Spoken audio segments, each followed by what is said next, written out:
When dealing with these animation projects, I had a feeling this was going to lead to questions of, why was I being so unfair to shows made for children?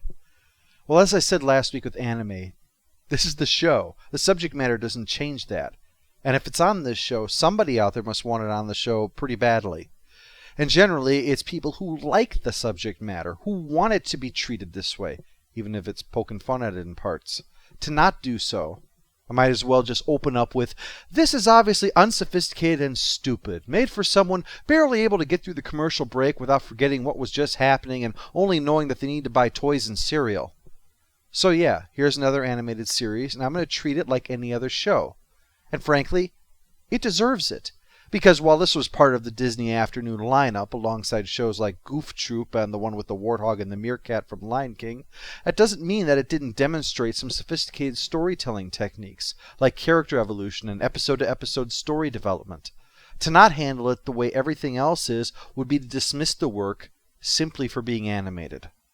The Awakening is a whopping 5-part opener to this show, which just goes to show how committed they were to really thoroughly exploring their concept, especially since this left only 8 episodes for the entire rest of the first season. But within it, we are given an understanding of the Gargoyles and how they tick, the major players and their motives related to the Gargoyles. Essentially, this is their introductory movie. The show begins in Manhattan in 1994, as a disaster of some kind seems to be happening at the top of this skyscraper when Detective Elisa shows up. "This is it! This is the sign!" The sight of claw marks in solid stone make her wonder what could be happening up there. And flashback to 1,000 years ago, when a Scottish castle is under siege by Vikings, and despite the insistence of the captain of the guard to hold, the men are unsure. Aye, and catch boulders with our teeth while we're about it. "I'm telling you, Captain, she cannot take the strain!" But the captain believes they just have to make it until nightfall, but the Viking leader's convinced they have nothing to fear from the Gargoyles. I say those gargoyles are not but chiseled stone. And even if they aren't, it's worth the risk for the plunder within. Attack! Yeah, rape, pillage, and plunder! Except it's Disney, so don't expect much of the first, and the other two are really pretty much the same thing! Anyway, take stuff! But alas, as the sun goes down, their hard candy shell is cracked to reveal the sweet chocolatey goodness of Gargoyle inside. This is Goliath, and with ease he catches the Viking's sword, yet also shows that they are flesh and blood, a quick, effective way to get all this info out to the viewer. And even though the Vikings have the numbers, Goliath has a group of powerful gargoyles on his side. And these guys. Not exactly SEAL Team 6, are they? But it's still helpful. Hey, Mongo, want to at least wait until after the fight's over? Yeesh. Well, they quickly overwhelm and drive off the Vikings. Another victory, thanks to the fine leadership of the captain and the strength and prowess of the Gargoyles. Naturally, at the banquet, all the survivors shit all over both groups. Now the danger's over, and they can get back to being ungrateful sods. Credit is not mine to take, Your Highness. Without Goliath and his gargoyles, our defense would have proven useless. Please, don't mention that monster's name in my presence. And to make it worse, when Goliath and his babe, sorry, she doesn't have a name, I'm not sure what to call her, show up to be recognized for saving their skins, the queen calls them beasts. It's as the great playwright once said, "Come, gentlemen, I hope we shall drink down all the unkindness. But alas, hate is gonna hate." Part of her problem, as we later find out, is that her father liked to dick around with her when she was little, making her do things by threats of the gargoyle coming to get her if she didn't do it, that kind of thing. But suffice to say, Goliath and his people are completely unappreciated by everybody around here, except for the captain. And to make it worse, the captain is now effectively demoted for this, having to answer to Tim the Enchanter here. Oh, and a big help you were during the fight. You know, at least Gandalf, when he wasn't using magic, would pick up a sword and help out, not cower in the keep wetting himself. The next night, the captain and Goliath's babe urge him to take the gargoyles and attack the Vikings, to ensure that they're driven off for good. But Goliath figures just he and the old bugger alone will be more than enough to do that. As they discuss it, some of the gargoyles are settling in. That was supposed to feed us for a week! Things get ugly after a while, so Goliath has the trio and the dog-like things sent to the rookery to deal with later.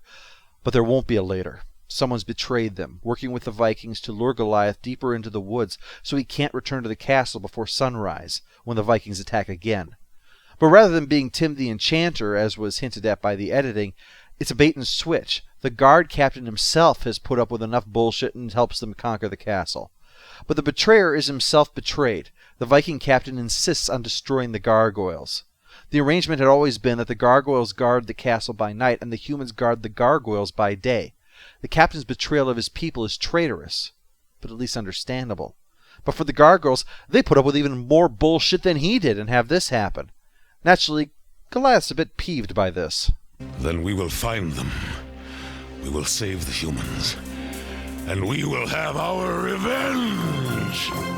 Yes, clearly this is a children's show. Demands for a bloody retribution are one of the hallmarks, like when Big Bird swore that the camp would burn when he lost that softball game. With a quartet that survived hidden in the rookery and the old dude, they attack, driving off the Vikings, but Tim the Enchanter's a real tool here, and finally breaks out his book of spells to turn them into stone. Again, why can't you ever use this stuff when it actually be useful, you twerp? You're the most ineffectual magician ever. He does this because he thinks the princess is dead, but in fact she's being rescued by Goliath, who at this moment is overwrought by grief that almost none of his people are left, and that it was the captain who betrayed them. When the Viking tries pinning it on the captain, the two tussle and fall over the cliff to their death. They're just desserts, huh, Goliath?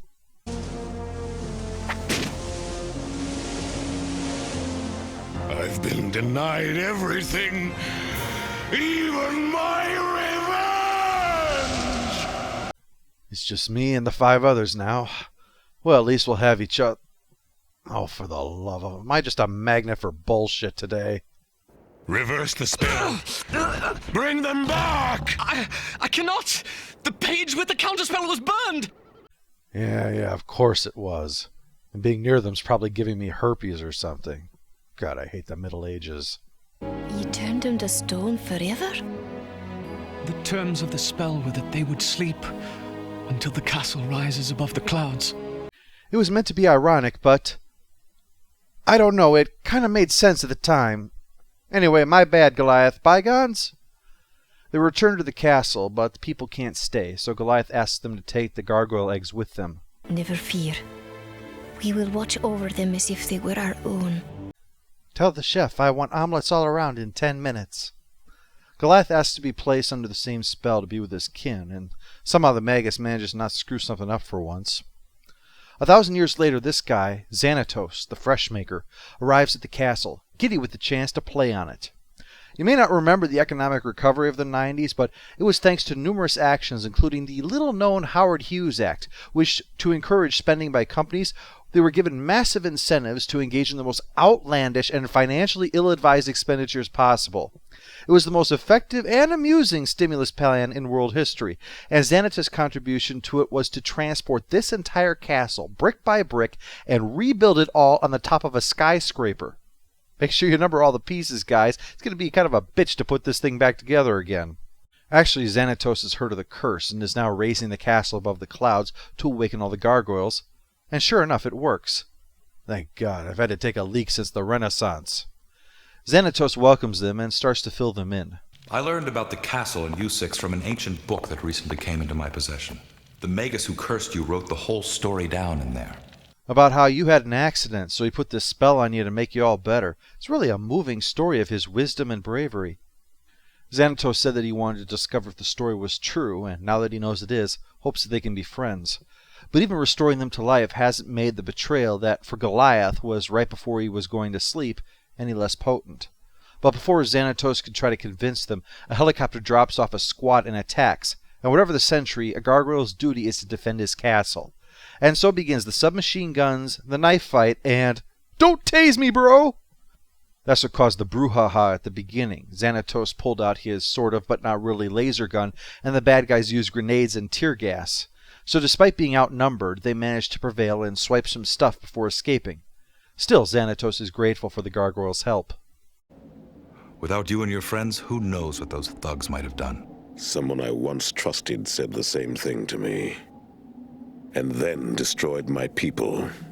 You're just never gonna let that go, are ya? You broke the spell of sleep that imprisoned us, Xanatos. And for that we are grateful. But we will never trust humans again. It is hard to blame the guy. The day before, for him, was pretty crap even by John Crichton standards. To make matters worse, the cop wants to check the place out, so Xanatos agrees to show her around while the gargoyles make themselves at home. Their antics wind up drawing Xanatos away, and thanks to the cracked security system they've got here, which consists of, show yourself out, we're all on the honor system, Elisa is able to snoop around the place some more, but the sight of a huge hell beast and a living gargoyle causes her to take a little tumble. In her defense, I don't think this castle atop a skyscraper is quite up to code. But Goliath saves her, and since he can only glide rather than fly, climbs back up with her on his back, but only because stranding her would be pretty dickish. She tries explaining what she was up to. What exactly does a detective do, Lass? Well, when somebody does something wrong, I find out who and arrest them. Who says what's wrong? Well, we have a justice system, laws, penalties, assessments, that the people decide. You mean the humans decide? Goliath, sticking it to the man. He tells her to piss off, but she wants to learn more about them, and offers to help them understand the city in return, but it is a tenuous agreement. Why were you sneaking into the castle? A good detective trusts no one. That's one thing we have in common.